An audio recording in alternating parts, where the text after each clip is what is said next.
Welcome back. Lillian, is everyone back? All right. Well, we will get started. Thank you all for coming today. I'm very excited to talk about dyslexia, the science of reading, and multilingual learners. Before we get started, I have a couple things to let you know. Rather than a footnote at the end of the slide presentation, I've put at the bottom of different slides links that you can access, so it's easily done, and even videos that you may want to see more of that we look at today. We'll be providing training over 4 sessions on multilingual learners. We're using ML rather than ELL. It's the latest term, and over time we'll talk more about that term. As we go through, make sure you use the chat box for the discussion times. Each of you have so much to bring to the table in your understanding, and we're going to have times where we'll pause, and I'll be looking for your feedback during the presentation. Today, we have 4 parts to our presentation. We'll look at the origins of the science of reading, the medical studies, reading research, and then finally, science of reading and multilingual learning considerations. Today, we're setting the foundations, and then in subsequent 4 trainings, we will cover more in depth how to apply that. Let's get started. Where did the science of reading begin? It began simply with an observation. There were very bright children who in every other situation should have been at the top of their class. They had good minds. Orally, they could communicate everything they were thinking, but they could not learn to read. Because science was abounding across the world and making observations and theories about the natural world and human behavior, including reading, that they were seeing the same thing. And in that, there was a nomenclature being developed for different words. They didn't know what it was. So you can see across the top and the years and across the bottom, this was happening. You can just read through those. I think this one is really interesting. This is Dr. Orton's Strephosymboliae, meaning twisted symbols, in 1925.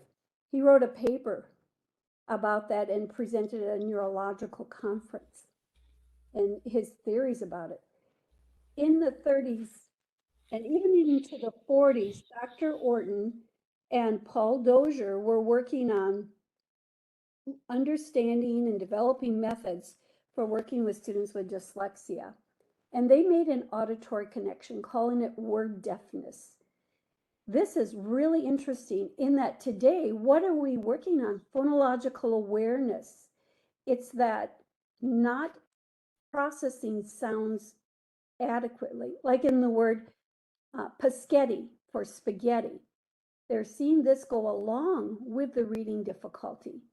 It's really interesting to see how Orton's theories carried through. The other thing that's interesting is at this time, Dr. Orton and Dr. Paul Dozier were working together.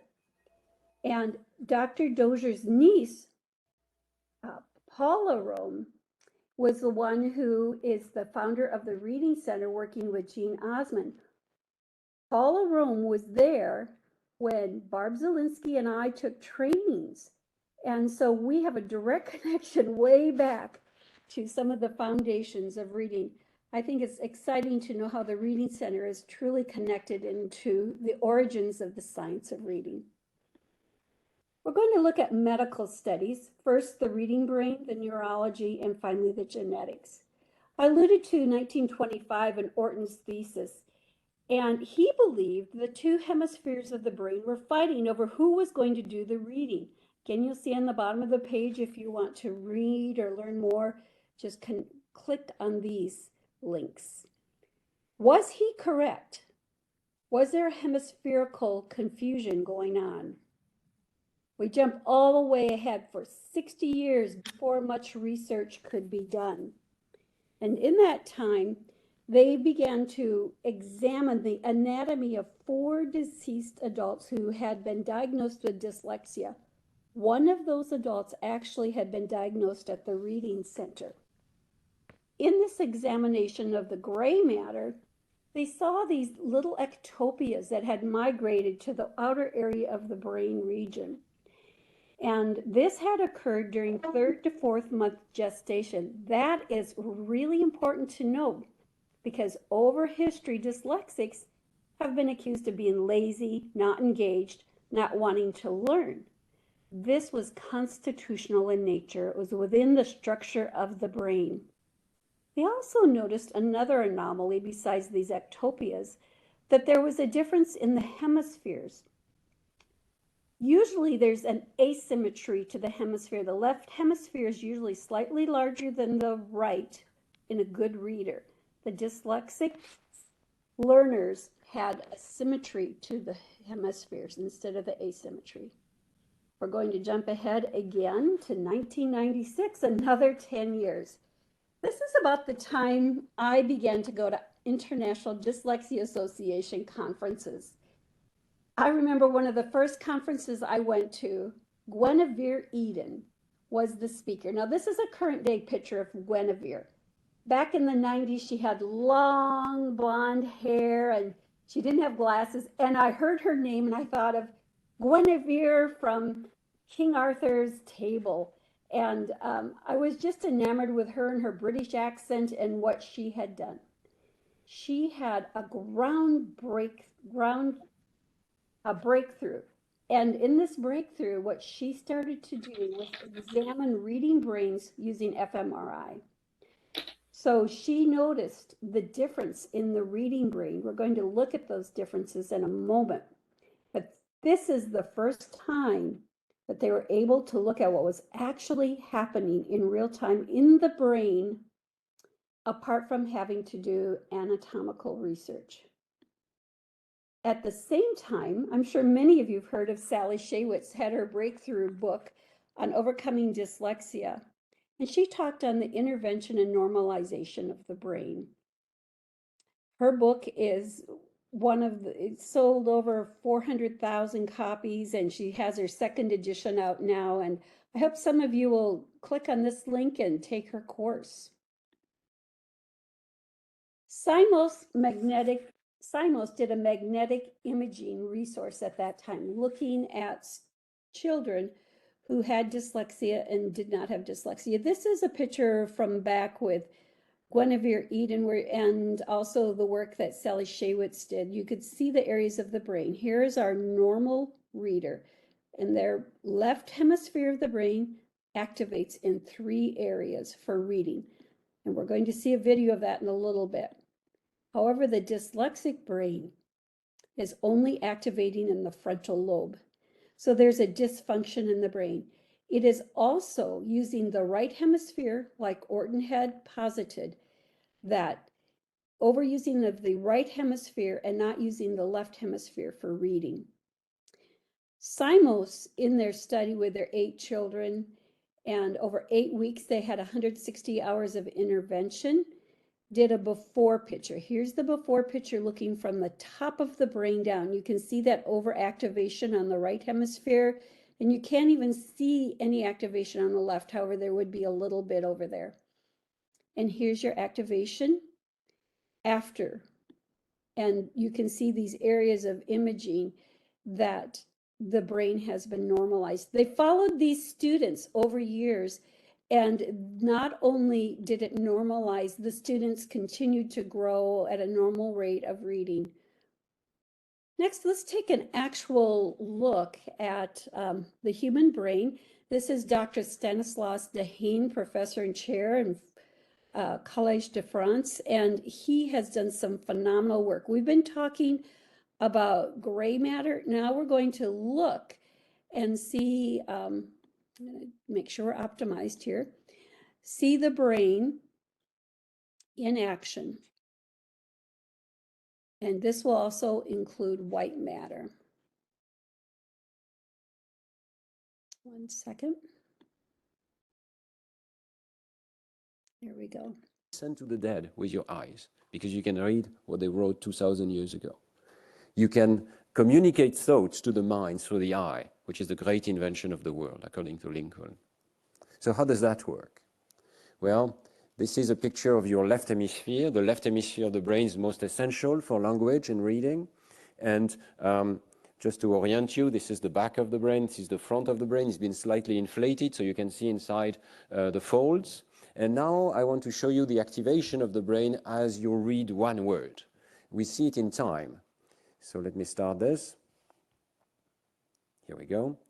And you have the word unfolding from the back of the brain to the front of the brain several times. You can see the information enters into the occipital pole, which is the visual side of the brain, moves into the ventral areas, and then explodes into the left hemisphere distributed activity. I have no time, of course, to explain to you all of the details of this brain activity, but I want to show you a sort of caricature that you can remember. And this is very simply that reading starts as any other visual stimulation in these generic visual areas of the occipital pole of the brain, but then very quickly moves into an area that we have discovered, which concentrates the recognition of the written word. I have called it the brain's letterbox, because it is where we store our knowledge of letters. And from there, what you have seen is this explosion of activity into at least two networks, one that concerns the meaning of the words, and another that concerns the pronunciation and the articulation of the word. And so we can say essentially from the brain's point of view that learning to read consists first in recognizing the letters and how they combine into written words, and second, connecting them to these systems coding for speech sounds and for meaning. And what is rather remarkable is that all of the areas in orange and in green here already exist for spoken language. They are shared between spoken language and written language. So not only that, but they already exist in a young child. We can image the brain of young babies, even when they are extremely young, few months of age. We have various methods for that. And when we have them listen to language, we already see this network of regions which exist also in the adult brain and that process spoken language. So we may say that reading is not creating something completely novel. Reading consists essentially in connecting, creating an interface between vision and the language system, the spoken language system. When the child comes to the reading school, it already has a very sophisticated spoken language system. It already has a very sophisticated visual system, but it needs to create this interface, this visual word form area, this brain's letterbox, and to connect it appropriately. And in doing so, it needs also to change some of these target systems.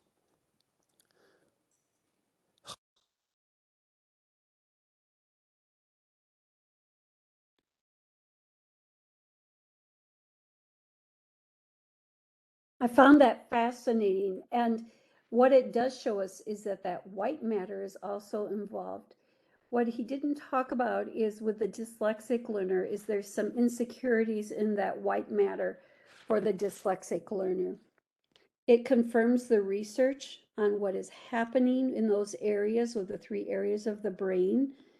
It demonstrated the white matter involvement. It shows that speaking is natural, but reading is not. It has to combine those areas. In fact, the area of the brain that is, they repurpose parts of the brain when it reads. And what happens is it's the area that recognizes faces and things that is repurposed. Oral language develops into written language. This is a theme that I think is really important for us to carry throughout this whole thought. That is why phonological awareness is important. If the student does not have really good grasp of the oral language and phonological awareness, they're going to struggle even more in reading. So be working on that. And the other one that really popped out to me was meaning is central in both oral and written language. Decoding is not devoid of meaning. You do need to work on meaning as you work on decoding. The last area that we want to look at for research is the genetic component.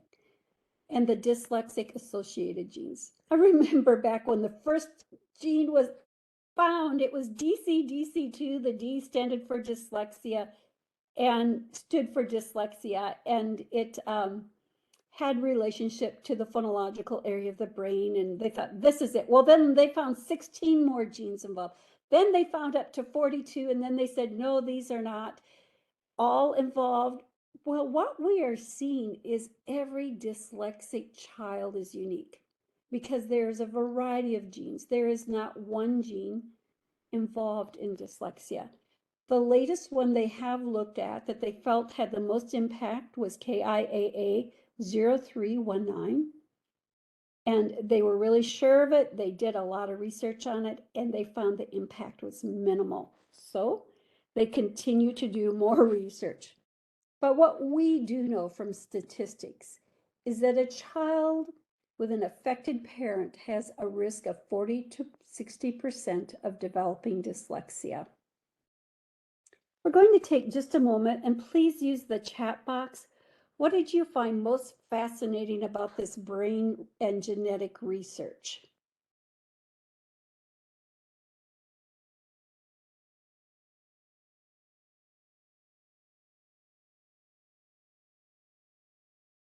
Just tap in if you have any thoughts about it.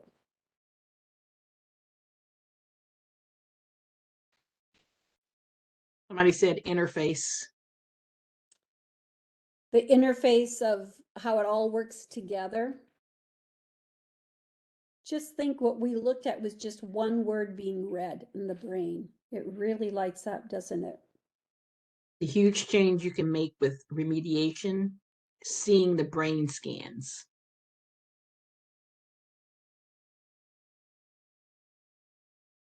I found it interesting, the baby. Tell me more about that. What did you find interesting? Well, the fact that, you know, babies recognize a lot from language just by hearing it, and their brain is already wired to recognize that and respond even. Yeah. So That is phenomenal. Let's continue on. We're on part 3, reading research studies. We'll look at the National Reading Panel, the simple view of reading, and finally the reading rope. The National Reading Panel was an act of Congress in 1997 to form a panel to find out what works. They studied over 100,000 reading studies. It's what's called a meta-analysis. In a meta-analysis, they start out with this huge body of information, that 100,000 studies. They look very carefully at it, removing any research that is not applicable to the study, removing any research that doesn't have big enough numbers to substantiate it, or if it is weak in fidelity. Then they take that and systematically review that information, and it ends up being a meta-analysis. What they call that overall information is called an absolute effect. And when all of the science comes together, is called settled science. They found 5 areas of reading in their research: phonemic awareness, phonics, fluency, vocabulary, and comprehension. The idea is that every curriculum should be addressing these 5 areas. They also identified certain instructional methods that were better than others. Here is a very simple, I read that huge, it's like 485 pages. It's this huge, thick book. I'll show it to you right here, this one here. It gives me nightmares. But anyway, in the phonemic awareness, the underlying skill that is missing, it is the underlying skill that is missing in poor readers and needs to be explicitly taught. Pay attention to the words of underlined. Phonics should be directly taught and systematically taught. Fluency is oral reading. Not silent reading does not develop fluency. You need to give feedback on accuracy and ease of reading. For vocabulary, you need to use a combination of methods, direct, such as with morphemes, and indirect, such as contextual vocabulary or even conversation. And finally, in the area of comprehension, you should use a variety of techniques, and the strategies should be systematic. Some of those suggested were retell, question generation, and that is using metacognition. The student should be questioning their reading. What am I reading? Do I understand this? Do I need to reread it? Do I need to look up a vocabulary word? And finally, summarization. There were some really huge unintended consequences of the reading panel with the curriculum, because curriculum writers use those 5 areas, those broad categories, and the curriculum was focusing, or not the curriculum, the panel was focusing mainly on normal readers. There were some smaller studies that were done on poor readers, but it was mainly on normal readers. And all of you know what the impact is on the handwriting. And many of you scratch your head and say, why isn't handwriting being taught today? Partially because handwriting was not included in the National Reading Panel study, and nor did it include spelling. Devastating consequences on our children. Finally, the fluency focused on rate. It did not have a good definition for what fluency is, which increased children's guessing, increased their stress, decreased their accuracy and comprehension. Finally, in the area of comprehension, one of the largest area for comprehension is background knowledge, their interest, and their text density. These were missing in the report. I do want to take a minute. You as readers should all know about the National Reading Panel as reading instructors and specialists. These are a couple of the pamphlets that they have made. And now they are electronically online and you can access these. If you just research the National Reading Panel pamphlets, I believe they're also on here at the bottom of this screen, if you want to read more about their findings. Let's take a minute. What is your response or thought about the National Reading Panel? Was it helpful? Was it more hurtful? Was it important that we did it? What are your thoughts? Please type or even just chat.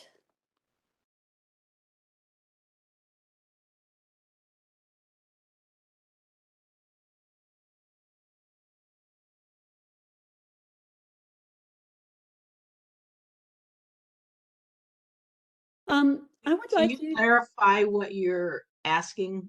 Yes, Which what part did of the reading panel? Can you go back to the slide that maybe addresses what you're asking us to comment on? Okay. in your practice, do you find these areas the areas you're working on? Do you find that these are helpful to have the categories?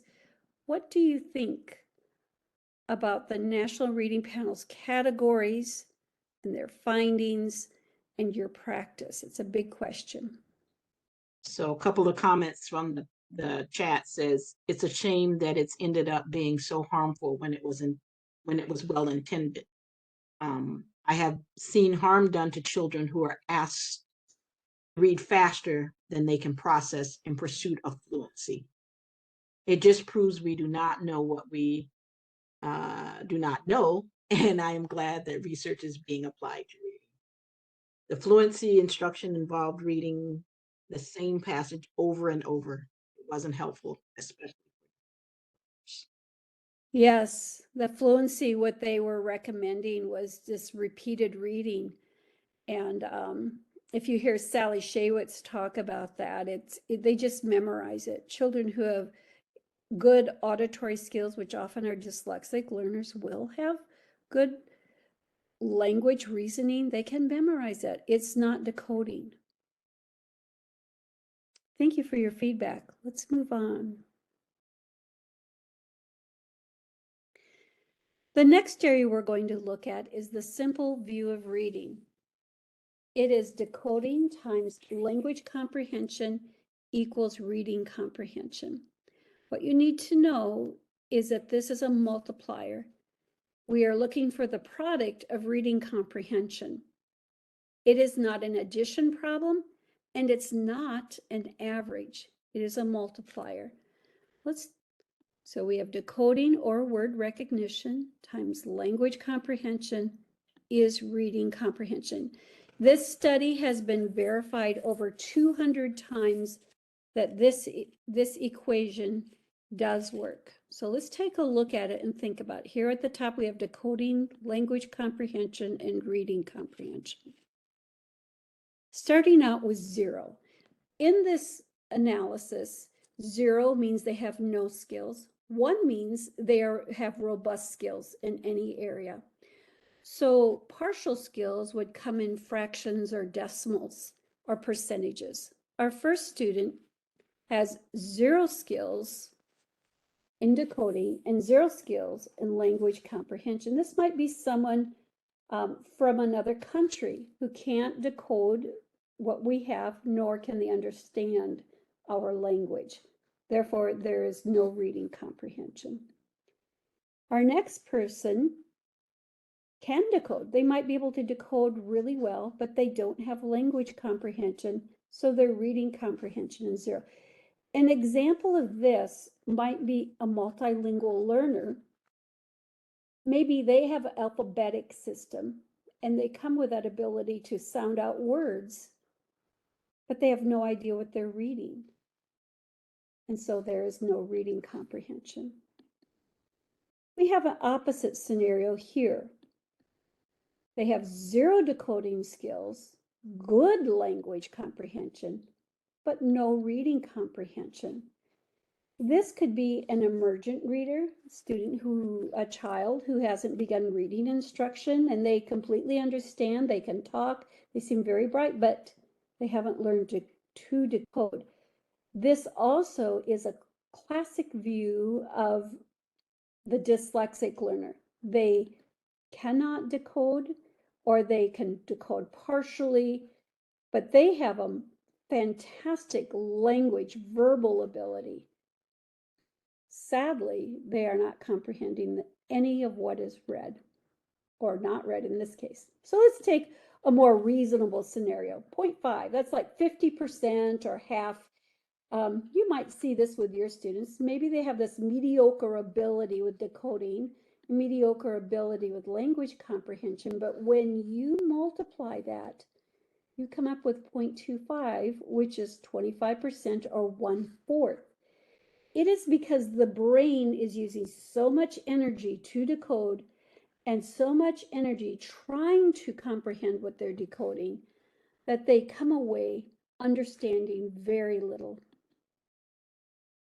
So let's go up to 0.75 or 75% ability, or 3/4 in the area of decoding and language comprehension. The consequence is only 0.56. About 56%, half reading comprehension. It is so important that we address both areas in order to get excellent reading comprehension. And here we have that. Decoder has great skills, robust skills in language comprehension, and excellent skills and reading comprehension. We'll be more specific on what to do here. So take a moment and think about your students. And you can chat in the chat box if you like. But what numbers would you give your students for decoding skills? What would you give them for language comprehension? You might be able to find this if you look at the K-bit verbal ability. This would give you somewhat of a picture of what is their IQ in verbal ability. And then what implications does that have for your instruction? I'm just going to be quiet for half a minute or so as you think about that.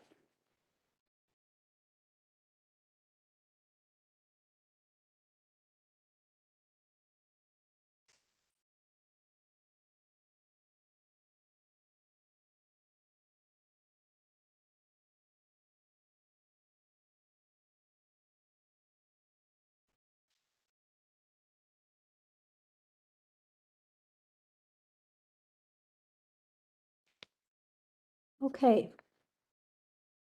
I want to tell you a little story that really opened my mind to comprehension, and that was from Jean Osman. She said she had been thinking about it. Comprehension, what is it? And she thought about the different areas of language structure and what we do. And she said, when we do a blending drill, we say the first sound, like in the word cat, k. We say the second sound, ah. And then we put those two sounds together, ca. We add in the third sound, t, cat. Comprehension is the same way. We need to take that first idea, comprehend it well, take the second idea, comprehend it well, and then go between those ideas in our minds before we add a third idea. So let's do that now on our PowerPoint. We're going to look at the simple view of reading and also at the National Reading Panel. We're going to map the 5 components to the 2 domains of reading. So here's our first domain, decoding or word recognition. What relates to that from the National Reading Panel? Phonemic awareness does, phonics, and fluency. I think when you think of fluency, you usually think of connected text, but really it's that automaticity of quickly and accurately reading a word in your mind as you see it. When you think of language comprehension, of course, that's our connected text, so there's a level of fluency or automaticity for that. You must have the vocabulary, because if you don't have good vocabulary, you cannot understand what's being said.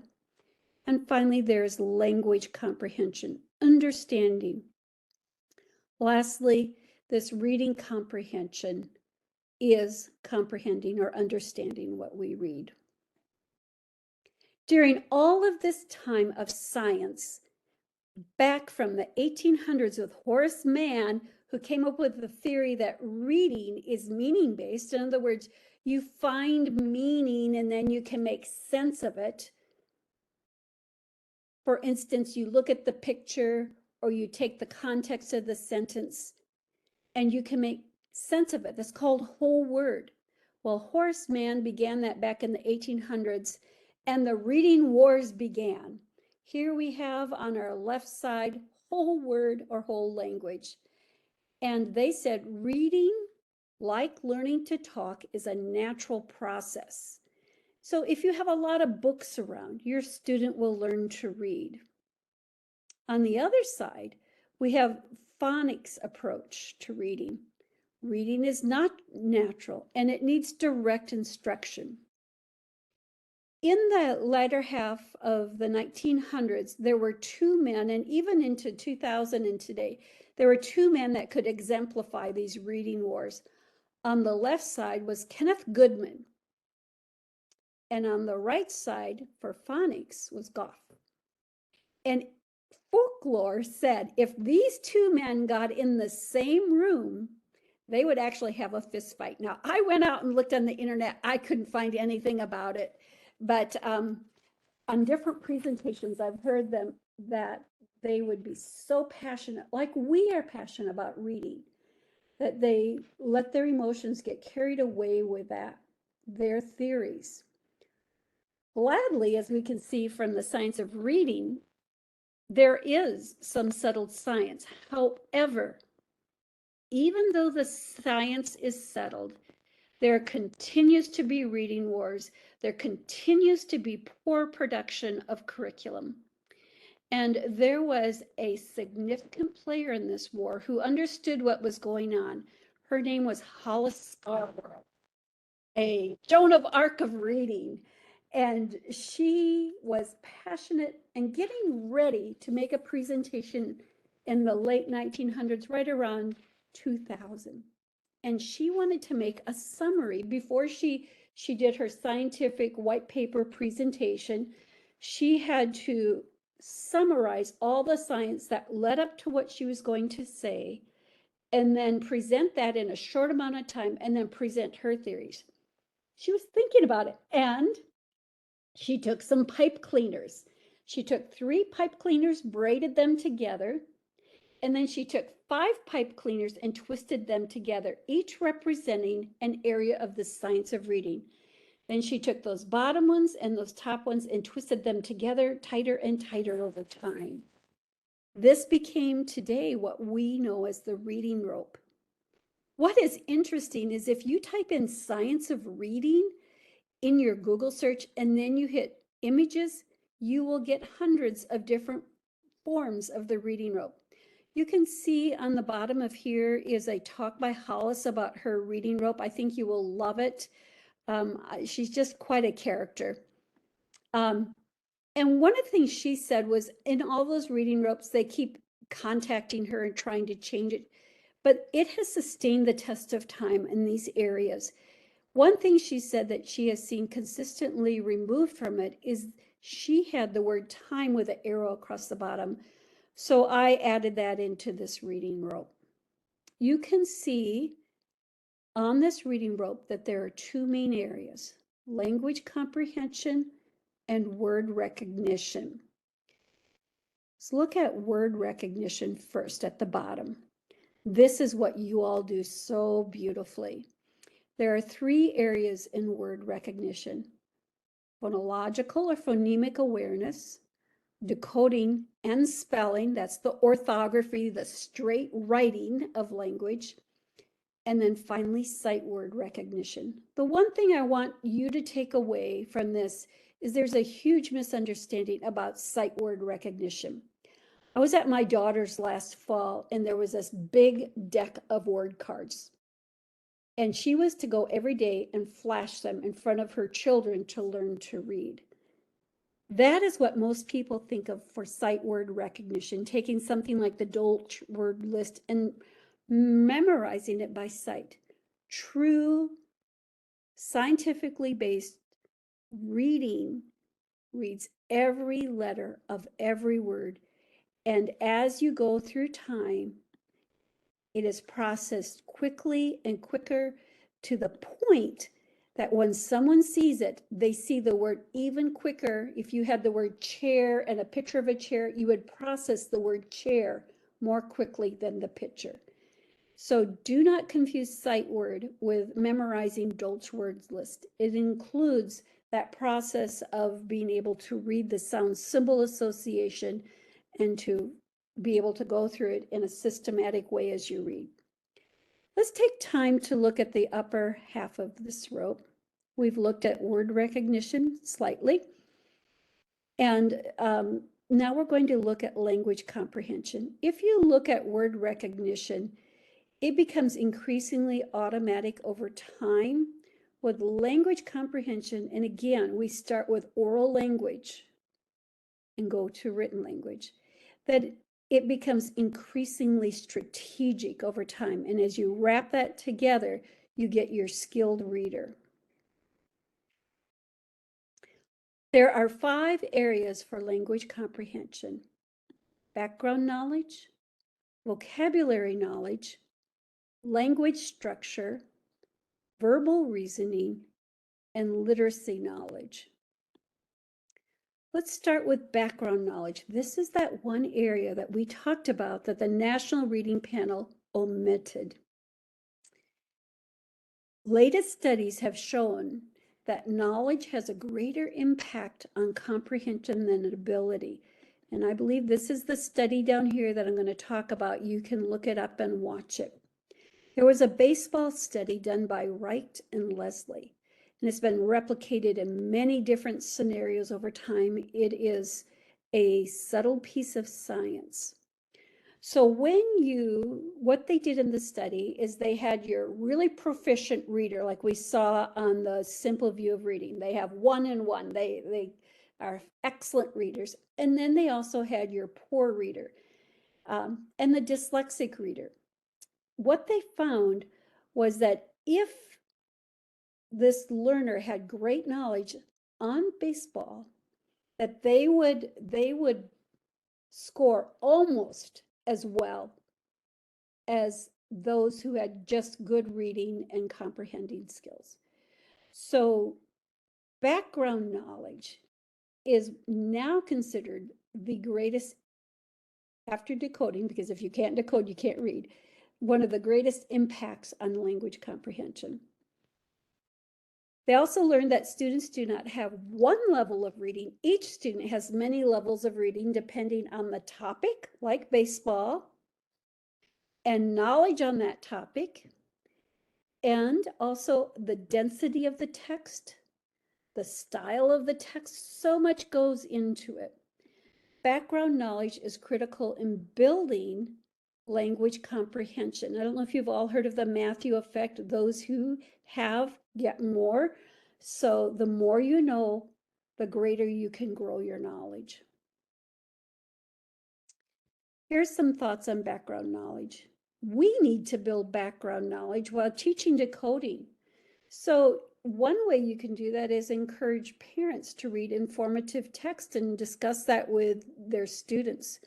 One of my students, I realized, had no background knowledge on World War II. So I said, you have homework. And I gave him a list of videos that were narrative in nature because he loves stories, but were historically accurate. Gave him Google searches to do. And after a while, he actually became just so enamored with the different world wars, and it gave him a connection to history. Don't be afraid to connect with your families and use the parents as a wonderful resource to help build that background knowledge. Consider your text selections when you're reading. Don't just use six-way paragraphs time after time. Six-way paragraphs does have one called content area, and that would be great to use too. Don't just use the one that has stories. To build that background area, you want to talk about space, transportation, plants, animals. Reading builds that background knowledge. Observe reading errors. As we learned, poor decoders can come out with great comprehension skills if they have a good background knowledge on something. Make note of what errors your student has so that you can be addressing those decoding errors. Teach students when they're ready to be independent readers. Give them books that they could consider reading on their own. They can build that background independently. They don't need someone else to always do that for them. Remember, direct instruction is I model, we work on it together, and then finally you do it independently. Don't skip that independence piece in learning. And finally, use a variety of texts. I like to use things like Shel Silverstein or a newspaper. Google, maybe they can read from Google. Find a whole variety of text. Teach them the difference between informational text and narrative text. Our next area is vocabulary knowledge. There are 3 tiers in education that we need to consider for vocabulary knowledge. Tier 1 is basic everyday words. Most of our kids are going to pick it up, and our classic dyslexic learner often will have good ability in that area. So when we're thinking about what vocabulary should we work with our dyslexic learners, usually we don't have to worry about tier 1 too much, unless you come across something that you're puzzled. I'll tell you one example I had. I had a student, and being an old farm girl, this is really strange. My student did not know what a hen was. So we spent some time on what a hen was. Likely, we also do not need to spend a lot of time on tier 3. These are academic words that are really specific to a discipline, usually like if you want to be a doctor or a nurse, those kinds of words that you would want to learn. Now, if you are working at Hawthorne as a champion, you might want, and one of your students are going into a specific discipline, then you might want to spend time on it. Most of our students need to learn tier 2 academic words. They're used across texts in multiple contexts. It's important to know that vocabulary facilitates decoding, reading, fluency, and comprehension. It's not hard to figure that out. If you can quickly recognize a word as you read it, and you understand the word, you're going to comprehend what you are reading. You need to explicitly teach Tier 2 words through word study, morphology, and etymology. Etymology is the history of words and the meaning. So in my article in the ALT newsletter, you'll see that we talk a little bit about WR, often means to twist. So you twist your wrist, beginning with WR is a wrong answer. It's a twisted answer. Those clues, KN meaning to bend. So a knob, you'll bend a knob or turn it. I knew the answer. That's twisting the ideas in the brain. I kneel before the king. I bend my knee. You should also build informally in conversations and oral reading and discussions. Oral language precedes written language. Keep that mantra in your head. If they're confused, work on it orally before you do it in writing. And then combine them so they're getting a multi-sensory approach. Connect spelling to meaning. So if we have the prefix im, we know it means in, and port means to carry. So we come up with the word import, to carry in. Ex means out. Port means to carry, so export means to carry out. Really helpful in gaining vocabulary to understand those pieces. I had a question about how do you take morphology into morphological awareness? Maybe you would say the word import. Now say import. Well, instead of im, say ex, and they would say export. It's being able to be fluid and flexible in the mind using different pieces of language. Give a 360 degree view of words. Look at the definitions, examples, non-examples, synonyms, on and on and on. You can go online and look at a video. Think about how you can make it engaging. The average person, before they'll use a new vocabulary word in their language, takes 12 to 17 repetitions. So repeat it a lot. In the blending drill and words, phrases, sentences, I have with some of my students had a word that I really felt they needed to know is up in the blending drill with words, and then I put it in a phrase, I put it in a sentence, and I even put it in a story. The student then in the next lesson, I had them write a sentence using, and had him first say a sentence using that word and then write sentences to incorporate it into his vocabulary. We've talked about background knowledge, vocabulary knowledge. Now we're going to look at language structures. Our language has great structure to it. As the International Dyslexia Association now talks about our approach as structured literacy. Sentences have structure, and they are the backbone of comprehension and composition. We need to be working on language structures orally. For instance, the 4 kinds of sentences. We might say, the dog barked. I have worked, probably over 10 lessons getting my students to be able to orally change one sentence into another kind of sentence. So they would say, the dog barked. Say, turn that into a question. Did the dog bark? That was extremely hard for one of my students to do. And then turn it into an exclamatory sentence. The dog barked.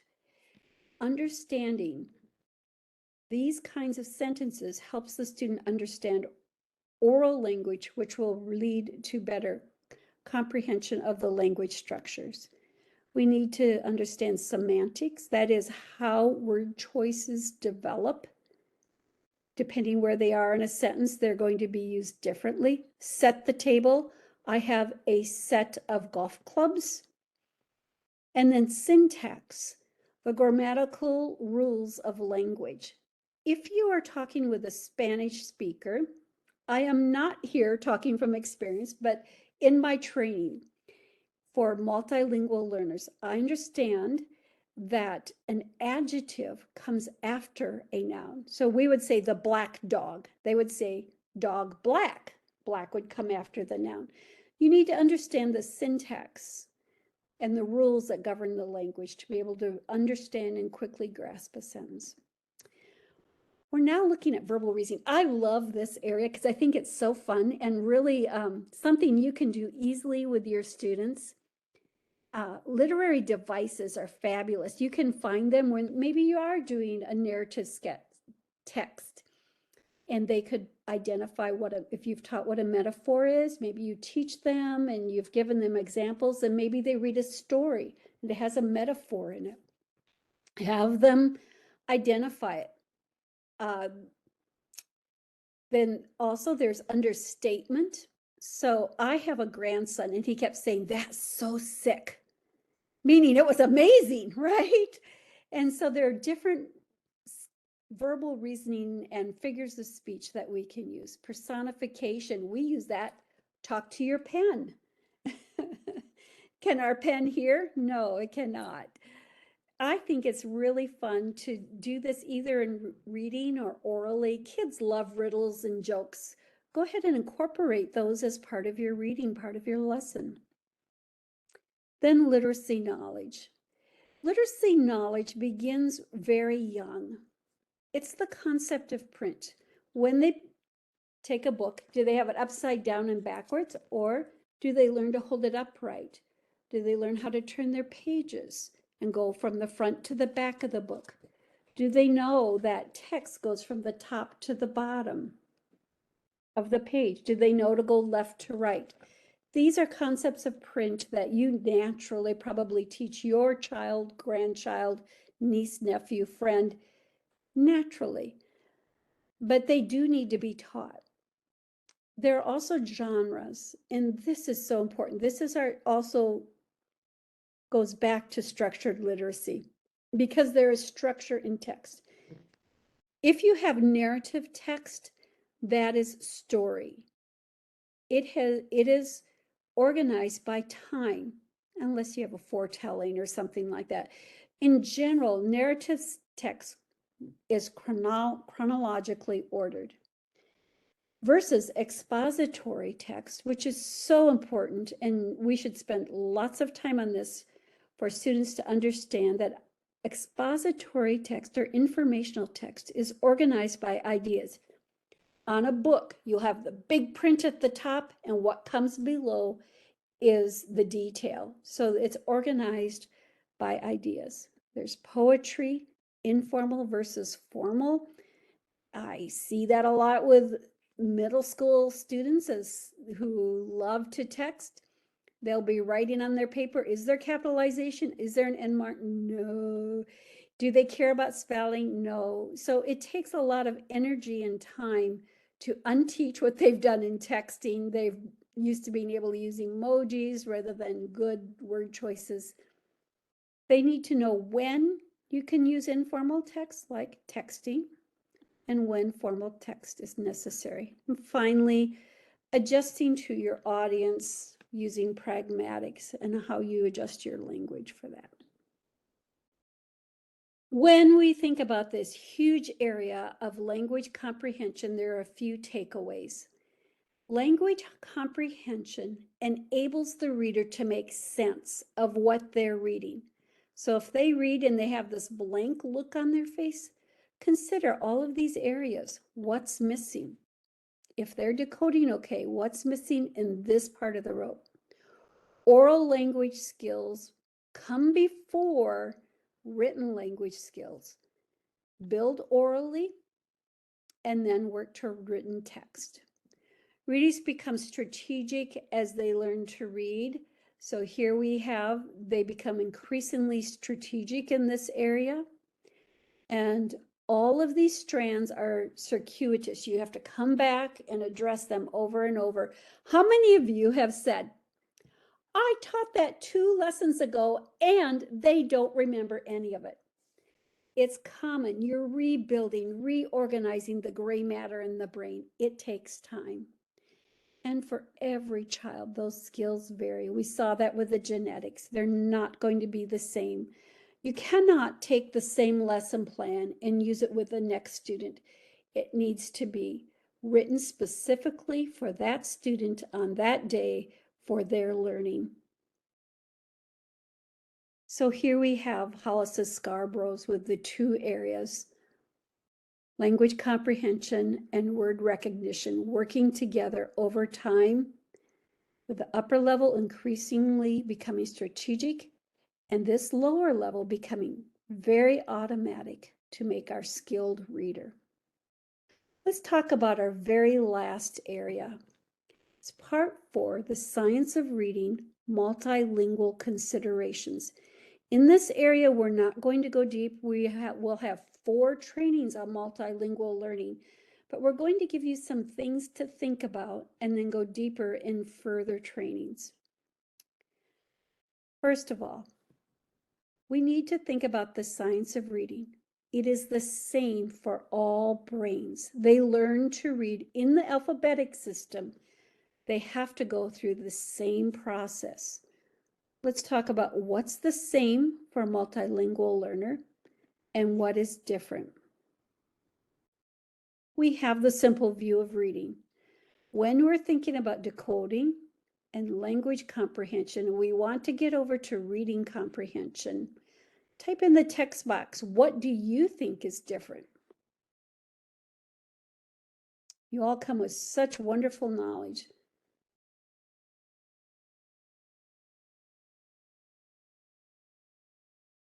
What would be different for a multilingual learner?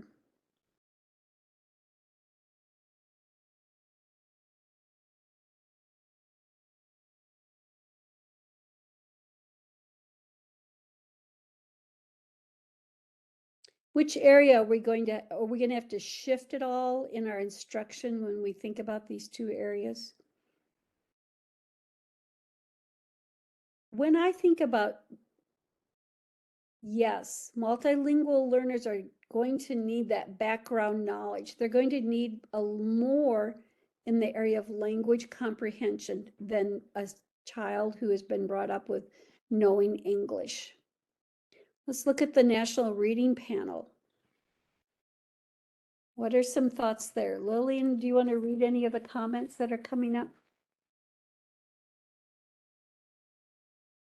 You got lots. You have background knowledge. Multilingual requires background knowledge, pronunciation, vocabulary, and blending drills have to go together. Otherwise, every word is a nonsense word. Vocabulary, depending on age, they may have some decoding skills in first language. Vowel sounds in the first language may have a very different sound than the English language vowel sound. Consonant blends are different in their language. So a lot of vocabulary, a lot of background knowledge, a lot of decoding skills are being mentioned in the chat.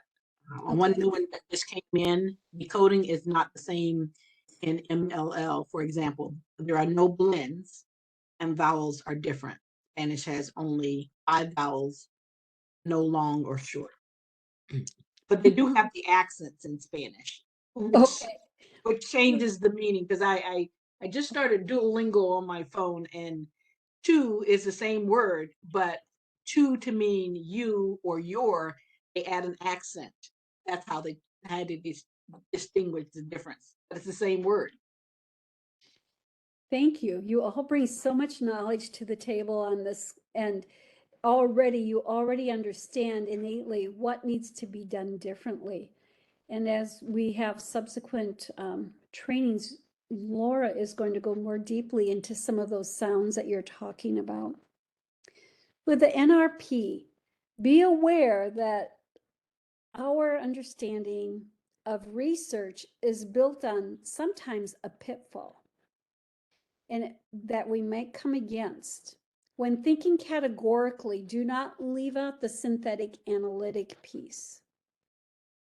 Spelling builds fluency and cements words into the letterbox of the brain.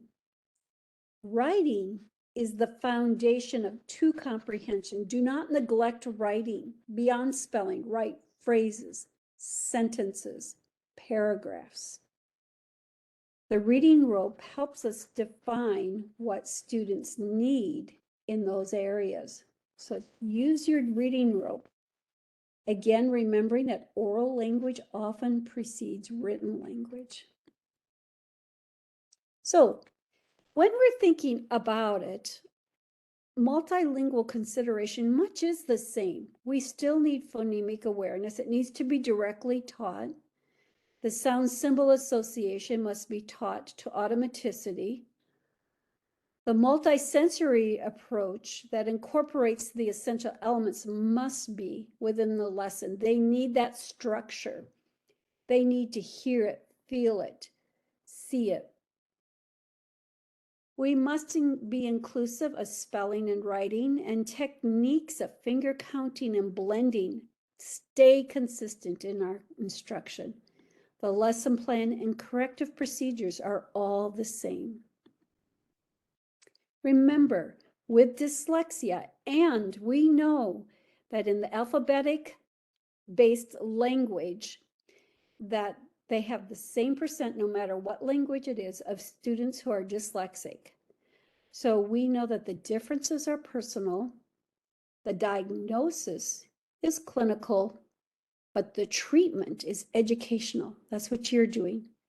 And the understanding that I hope that you have gained today is scientific. But what is different? What are the considerations we need to think about? We'll need to consider cultural norms. What are their holidays? How do they work in life? Their acquisition level of English. How much do they know? How much do they not know? Have considerations of the home language. I love what one of our participators said about vowels. They only have 5 vowels, and yet some are the same, some of the blends they don't have in Spanish. Repetitions are necessary for a new concept, lots of repetitions, and there'll be familial funds of knowledge. In other words, what does the family bring forth?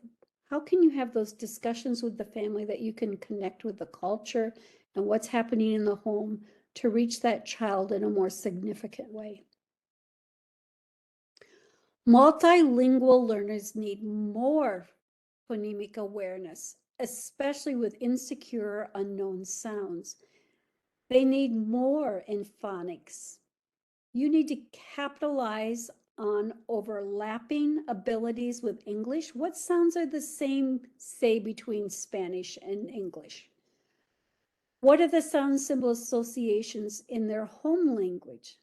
We need to explicitly and systematically teach unfamiliar sound symbol associations, and again, do that with sounds that are not in their language. So if they only have 5 vowels in Spanish, what are those other sounds that they aren't even yet exposed to? Think about those and how to incorporate them. In vocabulary, we'll need to provide more work in Tier 1. Use intentional conversations to grow everyday words. Develop vocabulary through selective reading passages. Think very carefully what's going to help them understand background knowledge or even the English culture, but also incorporate readings that reflect their culture. Incorporate meaning with prefix, roots, and suffix, and teach academic, that Tier 2 words, especially words like before. Do they really understand what before? Before you do this, then do that. Also, is a flag word telling you to also consider something else? Do the students know if they were giving an assignment to describe something? What does that entail? What should they do if the directions say describe World War II? Or reasons, give the reasons for World War II. How would a student do that? For fluency, teach how to read phrases, sentences, and punctuation. Make sure they're reading with expression and inflection, phrasing with appropriate rate. The idea is not to read quickly, but read at the appropriate rate. And finally, comprehension. We need to build that background knowledge that they likely will not have coming into our culture, and teach the structure of English, whether it's at the word level, with our spelling rules, at the sentence level, with our grammatical rules, or at the text level, where they need to learn the different structures of text. Just like our students who have significant visual and auditory dyslexia, multilingual learners need even more time, more patience, and your ingenuity. One final thought. You, like Orton, Gillingham, Paula Rome, Jean Osmond, you have the wisdom, the knowledge, the passion, and the skills to break through to this unique new population that greatly needs you. I hope this has whetted your appetite for further learning. Again, we'll have a total of 4 trainings over the next few months. The next training will be February 1st, the first Wednesday of the month. And the following 2 trainings are going to be on a Saturday morning. And those Saturday mornings, we'll be sending out to you when those dates are. They'll be either from 8 to 9:15 in the morning or 9 to 10:15 in the morning. I hope that you will join our core group as we work through those trainings and that you will become more ready to work with our changing population where 1/4 of our learners will be multilingual learners. Thank you for coming. I greatly appreciate your patience as we work through this. I hope that you stay in today and don't go out. I'm looking out my window. There's still some snowfall. I know the roads are extremely slippery. Be careful.